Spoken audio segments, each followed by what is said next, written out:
কারণ আমরা জানি শিক্ষাই জাতির মেরুদণ্ড, কিন্তু আমরা জানি এটাও যে শিক্ষা অর্জন করার পর বড় বড় বিশ্ববিদ্যালয়ের ছাত্ররা প্রথমে শিক্ষকের মেরুদণ্ড ভেঙে দেয়, সেইটা কোনোদিন শিক্ষার জাতির মেরুদণ্ড হতে পারে না। জাতির মেরুদণ্ড কিভাবে ভাঙতেছে? আপনি যখন রাস্তার পরিকল্পনা করতে যাবেন, 10 কোটি টাকা খরচ, সেটা 100 কোটি হয়ে যায়। ডাক্তারের কাছে চিকিৎসার জন্য যাবেন, যেখানে 3টা টেস্ট লাগবে সেখানে 50টা টেস্ট দিয়ে দেয়। কেন? সেই শিক্ষা হলো শিক্ষারও মেরুদণ্ড ভাঙছে, এখন সুযোগ পাইছি জাতির মেরুদণ্ড ভাঙবো। আমাদের আমলের মধ্যে সবচাইতে গুরুত্বপূর্ণ আমল হলো ঈমান। সবচাইতে গুরুত্বপূর্ণ আমল কি? ঈমান। কিন্তু আপনারা জানেন মুহাম্মদুর রাসূলুল্লাহ সাল্লাল্লাহু আলাইহি ওয়াসাল্লামের উপর প্রথম ওহী, সেটা খুব গুরুত্বপূর্ণ ওহী। যেহেতু মানুষের আমলের মধ্যে সবচাইতে গুরুত্বপূর্ণ বিষয় হলো ঈমান, তাহলে প্রথম ওহী যেটা আছে সেটা তো ঈমান সম্পর্কে ওহী নাযিল হওয়া উচিত ছিল আমার ধারণা মতে। কিন্তু আল্লাহ পাক সবচাইতে মানুষের আমলের মধ্যে যে আমলটি গুরুত্বপূর্ণ আমল ঈমান, সেই ঈমান সম্পর্কে কি ওহী নাজিল করা হয়েছে, নাকি ইকরা জ্ঞান অর্জন করো পড়ো সেই সম্পর্কে ওহী নাজিল করা হয়েছে? ইকরা জ্ঞান অর্জন করো পড়ো এই সম্পর্কে ওহী নাজিল করা হয়েছে, ঠিক কিনা বলেন?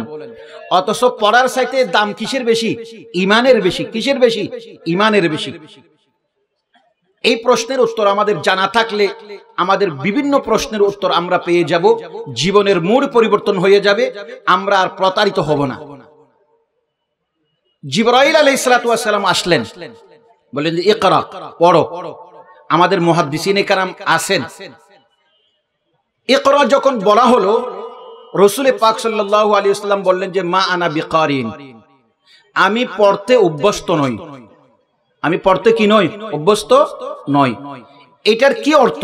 দুইটা অর্থ আছে। কেউ বলে হচ্ছে, মুহাদ্দিসিন বলেছেন, রাসূল পাক সাল্লাল্লাহু আলাইহি ওয়াসাল্লামের সামনে একটি রেশমি কাপড়ের মধ্যে কিছু লেখা নিয়ে আসছে, রাসূল পাক সাল্লাল্লাহু আলাইহি ওয়াসাল্লামকে জিবরাইল আলাইহিস সালাতু ওয়াস সালাম ইশারা করে বলেছেন ইকরা, তুমি এগুলি পড়ো।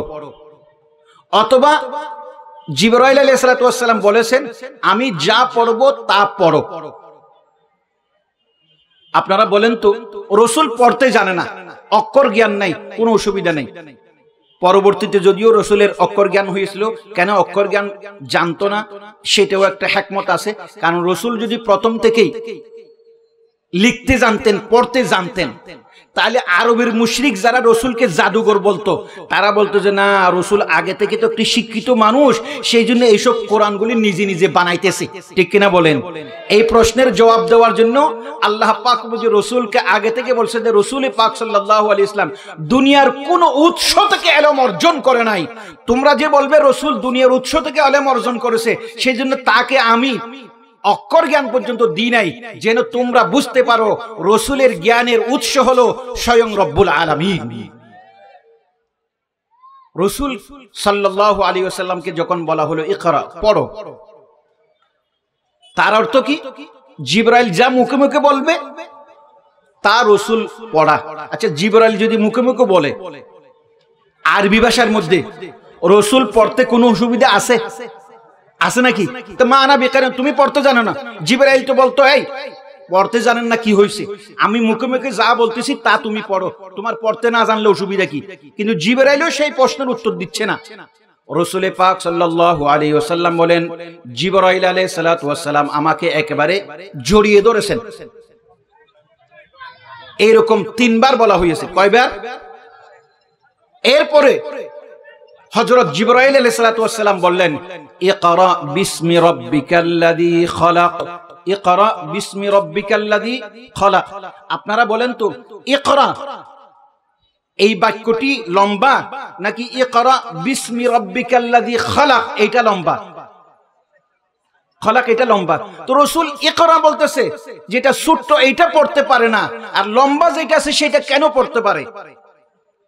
হযরত খতিব আজম মাওলানা সিদ্দিক সাহেব রহমতুল্লাহ আলাইহি তিনি বলেছিলেন, জিবরাইল যখন বলতেছে ইকরা, রাসূল বলতেছেন আমি মা না বিকারিন, আমি পড়তে অভ্যস্ত নই। কারণ আমি দেখতেছি এই জাহেলি যুগে বহু বড় বড় শায়ের লিখতে পারে, পড়তে পারে, আর তারা লিখা জানার পর, পড়া জানার পর, জ্ঞান অর্জন করার পর তারা দেখতেছি তারা শিরিক করতেছে, কুফরি করতেছে, তুমি আমাকে পড়তে বলতেছো, সেই পড়া আমি পড়বো না। যে পড়ার কারণে মানুষ শিরিক করে, মানুষ মূর্তি পূজা করে, মাখলুক পূজা করে, তুমি কি পড়া পড়া বলতেছো?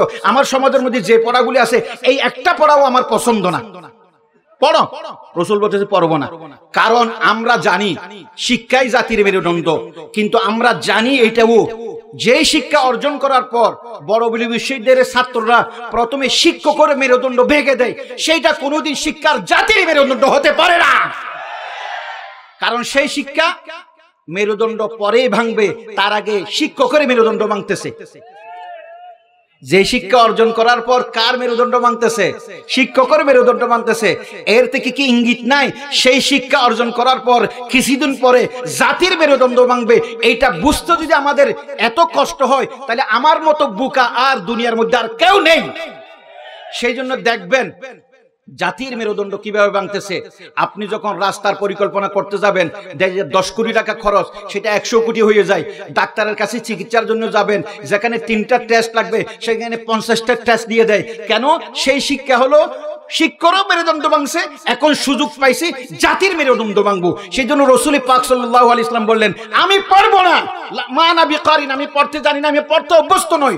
জিবরাইল আলাইহিস সালাতু ওয়াস সালাম বললেন যে বড় অসুবিধার মধ্যে পড়ে গেছি। জিবরাইল আলাইহিস সালাতু ওয়াস সালাম বললেন, ইকরা বিসমি রাব্বিকাল্লাযী খালাক, তুমি ওই সত্তার নামে পড়ো যিনি তোমাকে সৃষ্টি করেছেন। মুহাম্মাদুর রাসূলুল্লাহ সাল্লাল্লাহু আলাইহি ওয়াসাল্লাম বললেন, যিনি আমাকে সৃষ্টি করেছেন তাকে চিনার জন্য, তাকে পাওয়ার জন্য আমি 40 দিন ধরে গারে হেরার মধ্যে আমি অবস্থান করেছি। তুমি যখন সেই সত্তার আমাকে সন্ধান দিয়েছো, তাহলে যিনি আমাকে সৃষ্টি করেছেন সেই সত্তার নামে আমার আর পড়তে কোনো অসুবিধা নেই। এখন পড়তে পারি। এতক্ষণ তুমি যে ইকরা বলতেছো, এটা আমি পড়তাম না। কেন পড়বো? আল্লাযী বিসমি রাব্বিকাল্লাযী খালাক, যিনি তোমাকে সৃষ্টি করেছেন তার নামে যখন পড়তে বলা হয়েছে, রাসূল সঙ্গে সঙ্গে কি করা শুরু করে দিয়েছেন? পড়া শুরু করে দিয়েছেন। আপনারা কোনদিন নিজেকে প্রশ্ন করেছেন? রাসূল পাক সাল্লাল্লাহু আলাইহি ওয়াসাল্লামকে জ্ঞান অর্জন করার জন্য বলা হয়েছে কার নামে? স্রষ্টার নামে। কার নামে? কিন্তু কি পড়বে এটা কি কোনোদিন বলা হয়েছে এখানে এই আয়াতের মধ্যে? কিন্তু আমরা আলেম উলামারা জানি কি পড়বে। বলে যে ইলম 2 প্রকারের আছে, ইলমুল হাল আর একটা হলো ইলমুল মাআল, যেটা ভবিষ্যতে লাগবে, আর একটা হলো যেটা এখন লাগতেছে। আবার বলেন, ইলমুল হাল, ইলমুল মাআল, যেটা ভবিষ্যতে লাগবে, আর একটা হলো এখন লাগতেছে। যেটা এখন লাগতেছে সেটা হলো ফরজে আইন, আর যেটা ভবিষ্যতে লাগবে সেটা হলো ফরজে কিফায়া। আমি ভুল বললে হুজুররা আছেন। যেটা এখন লাগতেছে সেটা কি? ফরজে আইন। আপনার উপর যাকাত ফরজ হয় নাই, যাকাত সম্পর্কে ইলম জানার দরকার। নামাজ ফরজ হয়েছে, নামাজ সম্পর্কে জানতে হবে, ঠিক কিনা বলেন? আপনি ব্যবসা বাণিজ্য আপনার জন্য করতেছেন, ব্যবসার ইলম আপনার থাকতে হবে, শরীয়ত কোনটা হালাল করেছে কোনটা হারাম করেছে। এবার বলেন তো, তাইলে ইলমুল হাল যদি ফরজ হয়, তাহলে ব্যবসায়ীদের জন্য ব্যবসার ইলম থাকতে হবে। আলেমরা যদি রাজনীতি করে, আর রাজনীতির বাইরে কোনো মানুষ থাকতে পারে না, রাজনীতির বাইরে কোনো মানুষ, বিবেকবান মানুষ থাকতে পারে না, তার রাজনীতি সম্পর্কে ইলম জানা কি? ফরজ। নামাজ ফরজ, নামাজ সম্পর্কে ইলম ফরজ। আপনার উপর যাকাত ওয়াজিব হয় নাই, তাহলে যাকাতের ইলম এখন ফরজ না। কিন্তু আপনার উপর জিহাদ ওয়াজিব হয়েছে, জিহাদের ইলম এখন ফরজ। কি বলতে চাইছি? তাহলে বোঝা যাচ্ছে ইলমুল হাল বর্তমানে আপনি যেই অবস্থার মধ্যে আছেন, আবার বলেন আপনি যেই অবস্থার মধ্যে আছেন, যেই কাজের মধ্যে আছেন, সেই কাজ এবং অবস্থা সম্পর্কে আপনাকে কি করতে হবে? জানতে হবে। বর্তমানে আমরা বেশিরভাগ আলেম, সবার কথা বলবো না, আমাদের একেবারে ব্যবসা সম্পর্কে ইলমের মধ্যে আমি স্তূপ হয়ে গেছি। আমি রাসূলের জীবনী সম্পর্কে আমার স্তূপ হয়ে গেছে, কিন্তু ইলমুল হাল এখন যেটা চলতেছে সেটা সম্পর্কে জানি না। মুসলিম মিল্লাতকে ধ্বংস করে দেওয়ার জন্য যে ষড়যন্ত্র চলতেছে সেই ষড়যন্ত্র সম্পর্কে আমি জানি না, অথচ সেই ষড়যন্ত্র সম্পর্কে জানা আপনার জন্য ফরজ কিনা? আপনার ইসলামের বিরুদ্ধে যে অপপ্রচার হচ্ছে সেই অপপ্রচার সম্পর্কে আপনাকে অবহিত হওয়া, অভিজ্ঞতা অর্জন করা আপনার জন্য ফরজ কিনা?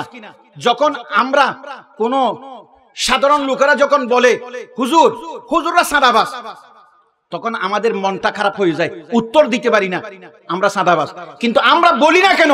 তোমরা এত বড় বড় মহাসমাবেশ করতেছো, সেখানে জোর করে করে মানুষ থেকে চাঁদা নিতেছো, তখন তোমরা চাঁদাবাজ হও না। আর আমাদের কাছে মানুষরা কোন স্বতঃস্ফূর্ত ভাবে ইসলামের জ্ঞান প্রচার করার জন্য আমাদেরকে যখন 2-10 টাকা দেয়, তখন আমরা চাঁদাবাজ হয়ে যাই। তোমরা তো চাঁদাবাজের সর্দার, ঠিক কিনা বলেন? সত্যনের মশালবাহী প্রিয় মনীষীদের পাপড়ি টিভি।